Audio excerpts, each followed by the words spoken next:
இன்னைக்கு வத்த குழம்பு ரெசிபி தான் பார்க்க போறோம். டேஸ்டியா, ரொம்ப ஈஸியா, ஹோட்டல் ஸ்டைல்ல எப்படி செய்யலாம்ன்றத நம்ம பார்க்கலாம். ரொம்ப ஈஸியா செய்யறது. என்ன மசாலா ரெடி பண்ணிக்கிட்டோம்னா ரொம்ப ஈஸியா இருக்கும்.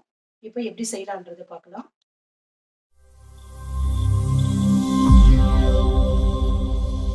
இப்போ வத்த குழம்புக்கு தேவையான இன்கிரீடியன்ஸ் எடுத்து வச்சிருக்கேன்.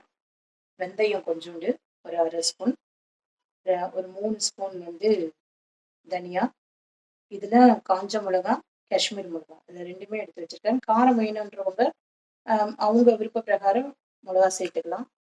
இப்போ கொஞ்சோண்டு வெங்காயம், பூண்டு, அப்புறம் உளுந்து பருப்பு, கடலப்பருப்பு, கொஞ்சோண்டு எள்ளு, அதுக்கப்புறம் மிளகு சீரகம். இப்போ இது தேவையான இன்கிரீடியன்ஸ். இதை நம்ம வறுத்துக்கலாம். இப்போ தேவையான எண்ணெய் சேர்த்துக்கலாம். இது எல்லாமே வறுத்து எடுக்கிறதுக்கு தான். அடுப்பு கொஞ்சம் சிம்லேயே வைங்க, ஏன்னா சீக்கிரம் கடலப்பருப்பெல்லாம் சீக்கிரம் வதங்கிடுச்சுன்னா நல்லா இருக்காது, உள்ள பச்சையா இருக்கும். அதனால சிம்லேயே வச்சுக்கோங்க. கடலப்பருப்பு போட்டுட்டேன். ஃபர்ஸ்ட்டு லைட்டாக வதங்கிட்டேன். பருப்பு சேர்த்துக்கோங்க. ஒவ்வொன்றா அப்படியே சேர்த்துக்கோங்க.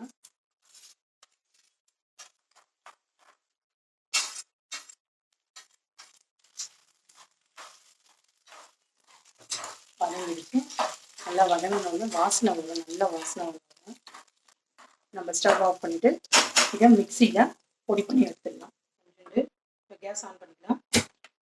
சின்ன வெங்காயத்தை கட் பண்ணி வச்சுருக்கேன். கொஞ்சோண்டு பூண்டு தட்டி வச்சுருக்கேன். கருவேப்பிலை, காஞ்ச மிளகா, அதுக்கப்புறம் தக்காளி கிரேவி அரைச்சி வச்சுருக்கேன். கிண்ணத்தில் கொஞ்சோண்டு புளி எடுத்து வச்சுருக்கேன். இப்போ எண்ணெய் ஊற்றிக்கலாம். ஃபஸ்ட்டு பூண்டு சேர்த்துடலாம்.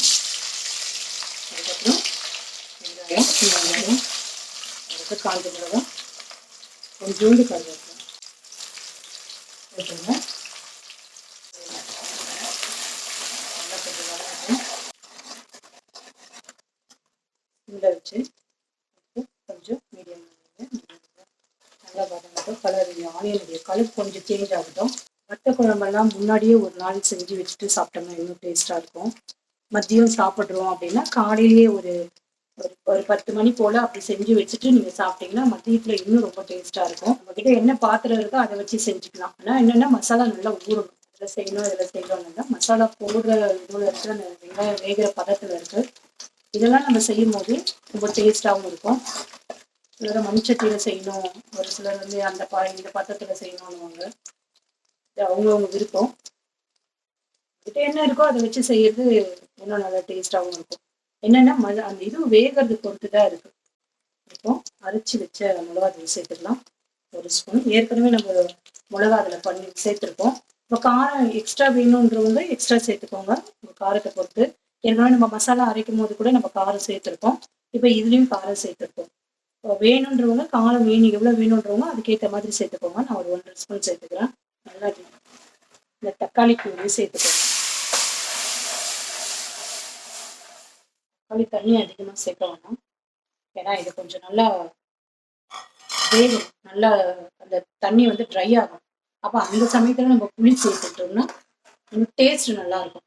முதல்ல இது நல்ல தண்ணி கொஞ்சம் சுண்டட்டும். நல்லா அந்த கிரேவி ஒன்றா அந்த இதோடு மிக்ஸ் ஆகும். இப்போ நம்ம உப்பு போட்டுக்கலாம். இப்போ நான் ஒரு 1.5 ஸ்பூன் உப்பு போடுறேன். ஒரு மூடி போட்டு மூடி வச்சிடலாம். இப்போ இப்போ நல்லா பிரிஞ்சு வந்துச்சு. தக்காளியை நல்லா பிரிஞ்சு வந்துச்சு. தண்ணி பாருங்க ட்ரை ஆகிருக்கு. இப்போ இந்த சமயத்தில் நம்ம கரைச்சி வச்ச புளிக்கறியை ஊற்றிக்கலாம்.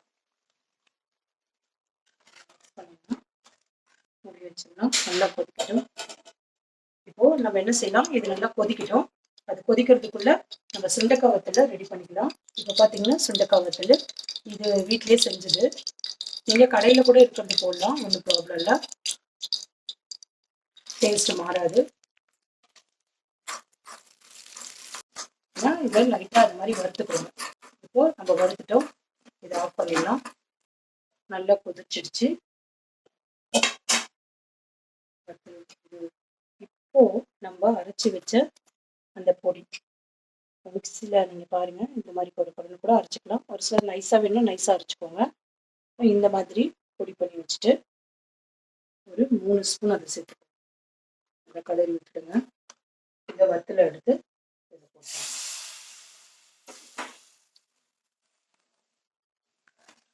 நல்லா கொதிச்சுட்டு இருக்கிற சமயத்துல ஒரே கொஞ்சோண்டு இவ்வளோண்டு இந்த அளவுக்கு வெல்லம் சேர்த்துக்கோங்க. ஏன்னா இதுல இருக்கிற காரம் உப்பு இது எல்லாமே டேஸ்ட் அதிகரிக்கிறதுக்கு தான்.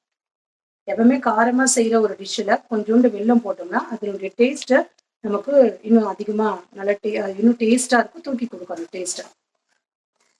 மூடி வச்சேன். இப்போ நல்லா கொதி வந்துருச்சு. இப்போ நம்ம என்ன செய்யணும்னா ஆஃப் பண்ணிடலாம். அவ்வளவுதான், வத்த குழம்பு ரெடி. சுட சுட ஒரு அப்பளத்தோடவோ இல்லை வத்தலோடவோ நல்லா சாப்பிட்றதுக்கு ரொம்ப டேஸ்டா இருக்கும். செஞ்சு பாருங்க. நல்லா இருந்ததுன்னா லைக் பண்ணுங்க, ஷேர் பண்ணுங்க, சப்ஸ்கிரைப் பண்ணுங்க. தேங்க்யூ.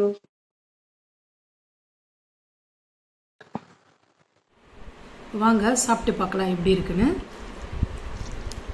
நல்ல பழைய சாதத்துக்கும் நல்லாயிருக்கும், சுடு சாதத்துக்கும் நல்லாயிருக்கும். இப்போது சாப்பிட்டு பார்க்கலாம். வேறு லெவல் சூப்பராக இருக்குது. இதை ஒரு வாரம் கூட ஃப்ரிட்ஜில் வச்சுருந்து சாப்பிட்லாம், கெட்டு போகாது. நல்லா சாப்பிடுங்க, நல்லதே சாப்பிடுங்க. முடிஞ்ச அளவுக்கு வீட்டிலே குக் பண்ணி சாப்பிடுங்க.